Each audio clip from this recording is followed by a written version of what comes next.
Good day, my name is Janelle Ann Cruz from BIT 4A, and today we'll be discussing the warehousing introduction. So, in this lesson, another process is discussed. It is the foundation of every success of any business, especially in a manufacturing business. It's an area that could either destroy your business or propel it into something customers trust time and time again. We cover the basics needed to run a warehouse, from how to arrange it, the basic receiving, picking, and to shipping. So let's just define what is the difference between a warehouse and warehousing. So warehouse is a place used for storage of accumulations of goods, while warehousing, it is the act of storing goods that will be sold or distributed later. It is the process of the physical storing, monitoring, and safekeeping of goods. So this is the example picture of a warehouse. So this photo shows a typical warehouse with storage equipment such as the racking system, and the loading and unloading area is called the docks. At the right of the docks, special doors are placed for employees since docks are not intended for human entry point for warehouse. So, what is warehouse management? So, it is the act of organizing and controlling everything within your warehouse and making sure it all runs in the most optimal way possible. And this includes first arrange the warehouse and its inventory, second having and maintaining the appropriate equipment, third managing new stock coming into the facility, fourth picking, packing and shipping orders, fifth tracking and improving overall warehouse performance, and lastly most high growth retailers would use automation tools such as warehouse management systems and other software such as Oracle and SAP. So, in warehousing process, there are six common steps to follow, and these steps may only vary if the company or the organization is using a different style of warehousing process. And as you can see on this illustration, that is the six steps process, which for an input, the receiving goods is the first step, which it is basically the receiving of goods. At the docks, the process of receiving involves the unloading of goods from the transport equipment and the inspection of received goods. And the second step will gonna be put away, and this process is it involves the quality checking of all goods received and moving it away for storage. And the third step or process is the storage, where it is the process of storing and safekeeping the goods. Goods are monitored by its quality, quantity, and its lifespan to the market. And the fourth process is the order picking, which this step is only occurs whenever there is an order. This is the actual picking of goods from the storage. And the fifth process is shipping preparation. So after the picking process, warehousemen prepare the goods at the shipping docks, and goods are then inspected, packed, labeled, scheduled, and stacked on the pallet ready for shipping. And the last process, or this will gonna be the output. In this process, where goods are loaded on a transport equipment and to be shipped on the customer's location. The next topic is arranging the warehouse. So probably the most important step in optimizing your warehouse operation is making sure you have everything in there arranged in the most efficient way. So, planning your warehouse arrangement is centered on balancing the two things. So, these are the two things. first one is providing enough storage space for your inventory. And the second is while still having enough working space for the staff to move around and complete their task. So that are the things that need to consider in arranging the warehouse. So these are also the following requirements in arranging the warehouse. So the warehouse should have the receiving a new stock area. So there is also an area for an unpacking, and there is also should be a packing area, a shipping station, and an area for excess or obsolete stock. And there should be also an warehouse office. And lastly, it should have also a main storage area. So these areas will only be changed depending on the goods to be stocked inside the warehouse. This illustration or in this picture, this will gonna be the example of a warehouse layout, which as you can see on the center, that is the warehouse office, and in front of it is the shipping station, and there is also a different station, which beside of the warehouse office there is a shipping pickup dock or the shipping pickup. And it is important to have a warehouse layout so that we can manage the space, and this would also help the warehousemen or the staff to move around on the warehouse and to have a good storage as well for the goods and products. The next topic will be the warehousing elements and strategies. So warehousing strategies changes based on the demand of the existing market of the product of a company is storing. So there are no perfect strategies in warehousing, and there are no fixed strategies. So these are the following strategies for the whole warehousing process. So the first one is the color coding.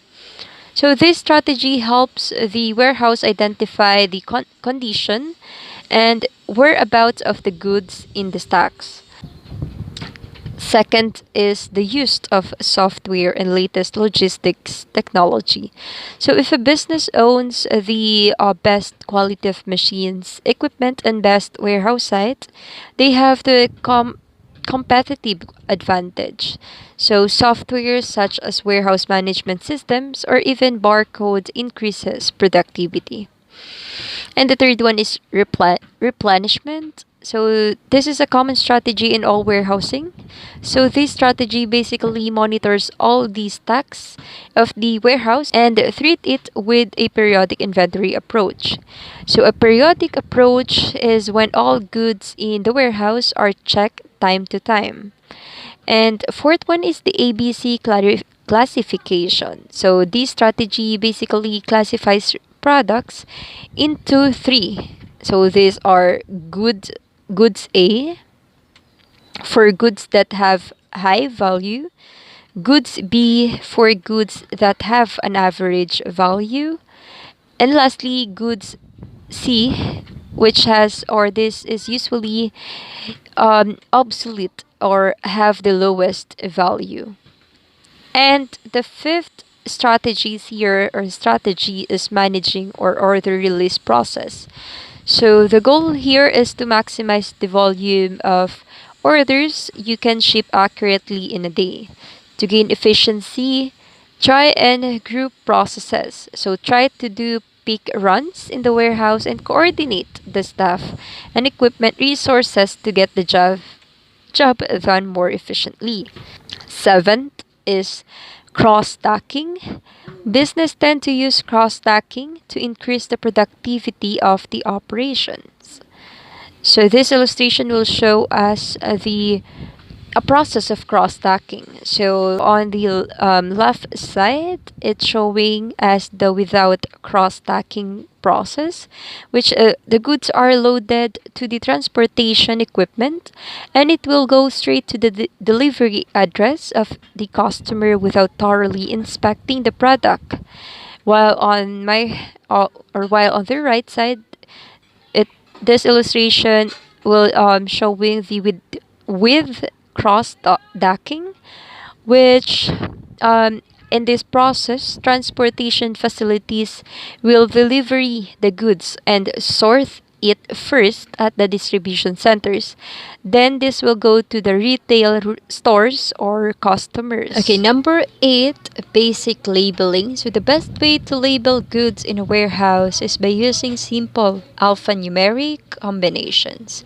So this is a combination, or this is important because it lessens the time of the pickers or warehousemen to locate and decipher stocks.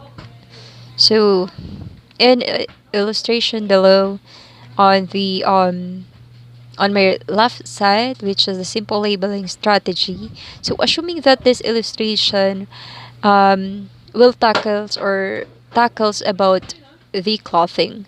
So, all the blue t-shirt size medium will gonna be on the row A, shelf B, in a bin 1. So the pattern will be continuous like that. So however, on a bigger warehouses with more rows may need to add a little more detail, which this will now be, or it will now be using an alphanumeric combinations, which for example in a row A2 on a shelf B with a bin 2. So that is the code or a combination that we can see the goods or products easily by using this strategy on basic. The next one is picking systems. So that on the first column, these are the picking method, which the first one is the single order with the order volume of low, and the items per order is medium to high, which this is best for startup. Okay, so as we can see on this table, the next picking method is the batch, which it has the order volume of low to high, and the items per order is low to medium, which this is best for high volume of single items orders.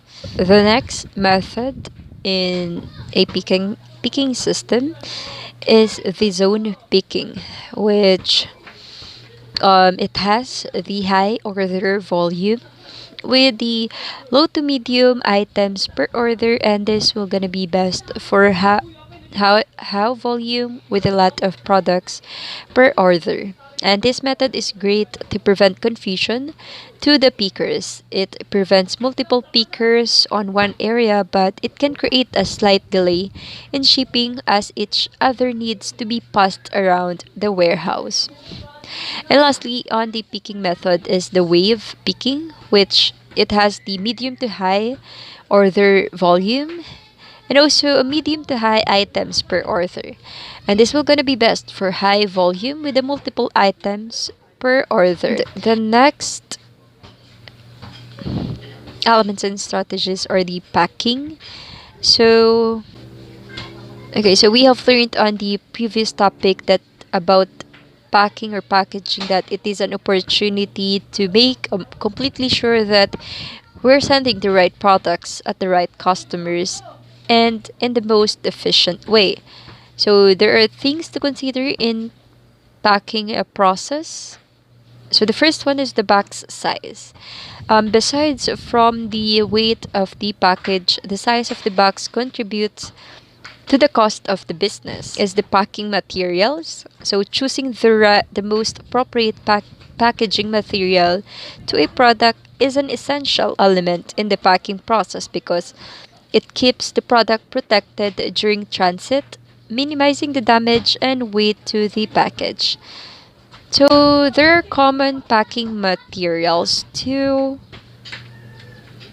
protect the the products or the goods that we will uh, shipping to a customer. So the first one is the air pillow. Second is the shredded wool. Third is packing peanuts. Fourth is the bubble wrap. Fifth is the shredded paper. Lastly, the crunch paper. Lastly, on the warehousing elements and strategies are the shipping orders. So, shipping is the final process of warehousing, and it is done with a detailed attention to maintain productivity and quality of the product as well. So there are steps that can help us achieve a smooth flow of shipping the product.